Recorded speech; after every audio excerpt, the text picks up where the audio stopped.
जो केएमसी के माली मामलात हैं, जो हमने मुख्तलिफ़ इस्लाहात केएमसी में की हैं, उसके क्या नताइज नज़र आ रहे हैं और किस राह में केएमसी अब गामज़न इंशाअल्लाह होगी। मैं आपको बताना चाहूँगा कि वसीम अख्तर साहब का जो आखिरी साल था बहैसियत मेयर कराची, उस पूरे साल में यानी कि 12 माह में 365 रोज़ में जो टोटल आमदनी केएमसी की थी अपने रेवेन्यू से, अपनी सोर्सेज से, वो थी तकरीबन 1.2 अरब रुपए। पूरे साल में 1.2 अरब रुपए यानी हर महीने 100 मिलियन की आमदनी केएमसी करती थी वसीम अख्तर साहब जब मेयर थे। साल 2023 की जब बात करते हैं तो मैं उसको 2 हिस्सों में डिवाइड करता हूँ। पहला हिस्सा वो है जो हमसे पहले था यानी कि 1 जनवरी से लेकर 30 जून तक, और दूसरा हिस्सा 17 जून को मैंने हल्फ लिया था, 19 जून को मैंने हल्फ लिया था। 19 जून से लेकर 30 नवंबर तक के जो फाइनेंशियल नंबर्स हैं वो आपके साथ में शेयर करूंगा ताकि मैं मवाजना दे सकूं कि केएमसी का पोटेंशियल हमेशा से क्या था और हम क्या कर सकते हैं केएमसी के मामलात को बेहतर बनाने के लिए। पहले 6 माह में मैंने आपको बताया वसीम अख्तर साहब के दौर में पूरे साल में 1.2 अरब रुपए इकट्ठा किए केएमसी ने अपने टैक्सेशन के आमदनी के ज़राए से। साल 2023 के पहले 6 माह में हमारे आने से पहले कुल आमदनी हुई हमारी 580 मिलियन रुपए की। 580 मिलियन की 6 माह में आमदनी हुई हमारी 1 जनवरी से लेके 30 जून तक। और अगले 5 माह में जिसमें पाकिस्तान पीपल्स पार्टी का मेयर है, पाकिस्तान पीपल्स पार्टी की इंतज़ामिया है केएमसी में, इन 5 माह में यानी कि 1 जुलाई से लेके 30 नवंबर तक जो कुल आमदनी केएमसी की हुई है तकरीबन कोई 1 अरब रुपए। मैं एग्जैक्ट नंबर आपको दूं तो 980 मिलियन रुपए हमने इन 5 माह में इकट्ठा किए हैं अपने ओन सोर्सेज से। वसीम अख्तर साहब के ज़माने में पर मंथ अगर आप एवरेज निकालते हैं तो एक महीने की एवरेज आ रही थी 100 मिलियन। हमने डबल कर दिया है उसको, 200 मिलियन हमारी एवरेज आ रही है। 5 माह के छोटे से अरसे में हमने 1 अरब रुपए अपनी आमदनी की है। और मैं बताना चाहूँगा ये साल का इब्तिदा है। असल आपकी रेवेन्यू जो होता है, टैक्सेशन जो होती है, वो साल के आखिर में मज़ीद बेहतर होती है। तो इंशाअल्लाह हम पुरुमीद हैं कि अगले 6 माह में इन नंबर्स को मज़ीद बेहतर बनाएंगे, अपने टैक्सेशन के निज़ाम को मज़ीद इफ़ेक्टिव बनाएंगे, मज़ीद ट्रांसपेरेंट बनाएंगे। और इस बात की यकीन दहानी कराता हूँ कि एक एक पाई जो केएमसी इकट्ठा करेगी उसका फ़ैसला केएमसी की सिटी काउंसिल करेगी, उसके मुंतखब नुमाइंदे करेंगे और वो पैसा कराची के इंफ्रास्ट्रक्चर की बेहतरी के लिए और कराची की आवाम की फलाह बहबूद के लिए इंशाअल्लाह ख़र्च किया जाएगा। ये बताना इसलिए ज़रूरी था क्योंकि साल का आखिर है। आप बताएं कि जो लोग कहते थे इख्तियारात नहीं हैं, जो लोग कहते थे काम इस शहर में नहीं हो सकता, ये उनके लिए जवाब है कि आपके दौर में क्या आमदनी थी और आज पाकिस्तान पीपल्स पार्टी का मेयर, पाकिस्तान पीपल्स पार्टी के तहत चलने वाली इंतज़ामिया क्या परफॉर्म कर रही है। अब मैं आता हूँ दूसरी इशू के ऊपर, और वो इशू है कराची तारीख़ी शहर है। इस शहर में जिस बिल्डिंग में मैं बैठता हूँ, जो केएमसी की बिल्डिंग है, वो 1932 में तामीर की गई। फ्रेयर हॉल 1863 में उसके ऊपर काम शुरू हुआ और 1865 में उसको पब्लिक के लिए खोल दिया गया। कराची शहर में मेयरवेदर टावर हो, कराची शहर में हमारी हाई कोर्ट की बिल्डिंग हो, सिंध असेंबली की बिल्डिंग हो, कराची पोर्ट ट्रस्ट की 1886 की बिल्डिंग हो, हमारे पास तारीख़ी इमारतें मौजूद हैं। इस शहर का तारीख़ी विरसा है जिसको बदकिस्मती के साथ तफरीक की सियासत में, तासुब की सियासत में, नफ़रत की सियासत में कहीं छुपा दिया गया, कहीं भुला दिया गया। और हम अपने बच्चों को, अपनी आने वाली नस्लों को ये बताने के लिए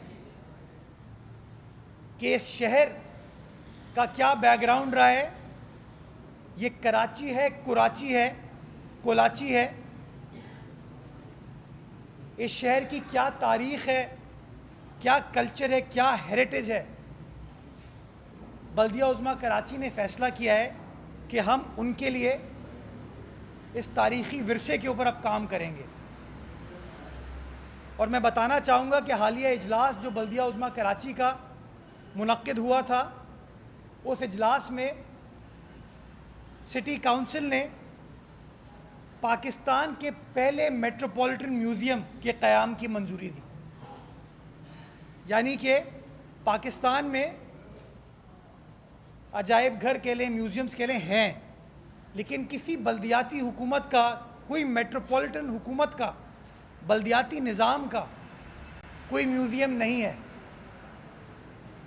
तो हम ने उस करारदाद के ज़रिए फ़ैसला किया कि इस 1886 की तारीख़ी डेंसो हॉल की इमारत को, जहाँ हम इस वक्त मौजूद हैं, आप देख सकते हैं ये कितनी शानदार, कितनी खूबसूरत इमारत है, क्या ज़बरदस्त शानदार कॉलम्स हैं, क्या हमारे आर्टिजन्स थे जो ये काम करते थे। हमने यहाँ पर कराची मेट्रोपॉलिटन म्यूज़ियम को कायम करने का फ़ैसला किया है। इस बिल्डिंग को हमने टेक ओवर कर लिया। एक ज़माने में ये बिल्डिंग बंद पड़ी हुई थी। जिस सीढ़ी से चढ़कर आप आज ऊपर आए, ये सीढ़ी मयस्सर नहीं थी, बंद पड़ी हुई थी। हमने इसको टेक ओवर किया और अब इस बिल्डिंग की तज़ीन व आराइश, जो हेरिटेज का कॉन्सेप्ट है, उसको मद्देनज़र रखते हुए अपने टेक्निकल एक्सपर्ट्स की मशावरत के साथ, उनकी गाइडेंस के साथ हमने काम शुरू कर दिया है। और हमारा टारगेट है इंशाअल्लाह कि 23 मार्च 2024 तक पाकिस्तान के पहले मेट्रोपॉलिटन म्यूज़ियम को, जिसका नाम इंशाअल्लाह कराची मेट्रोपॉलिटन म्यूज़ियम होगा, उसको पब्लिक के लिए हम खोलेंगे। और उस म्यूज़ियम में हम अपने बच्चों को, बच्चियों को, अपने आने वाली नस्लों को, जो बाहर से लोग आते हैं, उनको बताएंगे अपने तारीख़ी विरसे के बारे में। और मैं कुछ चीज़ें आपके सामने लेकर आया हूँ ताकि आपको बता सकूँ कि शहर में निज़ाम बर्थ सर्टिफिकेट्स के हवाले से, डेथ सर्टिफिकेट्स के हवाले से, या बर्थ रजिस्ट्रेशन के हवाले से, या डेथ रजिस्ट्रेशन के हवाले से किस ज़माने में स्टार्ट हुआ था, ज़मीनों की रजिस्ट्री के हवाले से, अलॉटमेंट के हवाले से किस ज़माने में निज़ाम स्टार्ट हुआ था। मैं आपके साथ, अपने साथ ये रजिस्टर लेके आया हूँ। ये वो तारीख़ी विरसा है जो मैं बेहसियत आम शहरी के मेरे पास मयस्सर नहीं है। मैं जब बड़ा हो रहा था इस शहर की गली मोहल्लों में, मेरे पास ये चीज़ मयस्सर नहीं थी। बट मैं चाहता हूँ मेरे बच्चों के पास, आपके बच्चों के पास ये चीज़ हो, ताकि हम लोगों को बता सकें कि शहर की क्या बात है। इस शहर में सब कुछ है। ये जो मनफी प्रोपेगेंडा हमारे शहर के बारे में लोग करते हैं ना, उस प्रोपेगेंडे को रद्द करने की कोशिश कर रहे हैं। और मैं आपको बताऊंगा कि पहली जो एंट्री है वो इस शहर के अंदर पैदाइश की, वो 1 सितंबर 1879 की है। 1 सितंबर 1879 को पहली बार बर्थ रजिस्टर के कॉन्सेप्ट को कराची शहर के अंदर मुतारिफ कराया गया। और ये जो तारीख़ी काम था, जो पहले साहब थे, उनका ताल्लुक़ माशाल्लाह लियारी से था, बगदादी के इलाके से थे। और उनका नाम जो यहाँ पे लिखा है वो है लाडो रमज़ान। ये पहली पैदाइश की तफसीलात हैं जो मैं आपको दे रहा हूँ। उसी तरीके से इसी साल डेथ सर्टिफिकेट्स का रजिस्टर भी हमने निकलवाया। ये तमाम चीज़ें मौजूद हैं, छुपी पड़ी हुई हैं। वो है ना, किसी ने शेर अपने घर पे रख लिए, जो निकलवा के फिर हमने कराची ज़ू में लगवाए जब एडमिनिस्ट्रेटर बना था। वो जो फ्रेयर गार्डन के अंदर मूर्तियाँ लगी हुई थी, वो भी किसी के घर में चले गई थी, वो भी वहाँ से निकलवा के हमने रिट्रीव की। उसी तरीके से ये सारा तारीख़ी विरसा हमारे पास मौजूद था, लेकिन कोई इसके ऊपर काम नहीं कर रहा था। ये पहली डेथ के बारे में भी इसके अंदर तफसीलात हैं। मोहतरमा फातिमा जिन्ना को जो ज़मीन दी गई, उस घर की एंट्री वो रिकॉर्ड हमारे पास मौजूद है। मोहतरमा फातिमा जिन्ना ऑफ कराची, और ये एंट्री, ओरिजिनल एंट्री इसकी पुरानी है, लेकिन जो फातिमा जिन्ना साहिबा के नाम ये एंट्री की गई वो 18 फरवरी 1967 को की गई। 66 आई एम सॉरी। और जो पहली एंट्री थी वो गालिबन 1930 की है। ये तमाम तफसीलात हम अपने म्यूजियम में रखेंगे। मैं बताना चाहूँगा जी, ये डेंसो हॉल की तारीख मैं पहले पढ़ दूँ।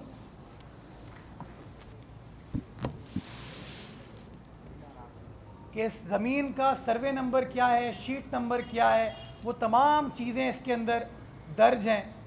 कब कब क्या क्या एंट्री की गई वो उसके अंदर दर्ज है। और ये तमाम चीज़ें हम इस रिकॉर्ड को महफूज करके इस म्यूज़ियम में रखेंगे ताकि हमारे बच्चों को हम दिखा सकें। हमारे बच्चों को नहीं पता कि केएमसी की इमारत में मलका बरतानियाँ आई थी। मुझे भी नहीं पता था जब तक मैं केएमसी नहीं आया था। ये अली हसन साजिद साहब तारीख़ी विरसा है हमारा, इनको चीज़ें याद रहती हैं। ये इन्होंने मुझे बताया कि सर यही बिल्डिंग जिसमें हम मौजूद हैं, इस बिल्डिंग में कायदे आज़म आए 25 अगस्त 1947 को। इस बिल्डिंग में यासिर अरफात आए, इस बिल्डिंग में जुल्फ़िकार अली भुट्टो आए, इस बिल्डिंग में शाह फैसल आए। 100 से ऊपर बैनुल अक़वामी कायदीन, हेड्स ऑफ स्टेट, वो केएमसी आते थे। वो केएमसी जिसके बारे में पता नहीं हमने क्या तासुर दे दिया लोगों को कि जैसे केएमसी फंक्शनल नहीं है। ये वो खुतबा इस्तकबालिया है जो मलका एलिज़ाबेथ के लिए 1961 में 2 फरवरी 1961 को उस वक्त के डिप्टी मेयर ने, सोचिए मेयर, चीफ मिनिस्टर, वजीर आजम नहीं, उस वक्त के डिप्टी मेयर ने, डिप्टी मेयर साहब का नाम क्या? सर हबीबुल्ला साहब।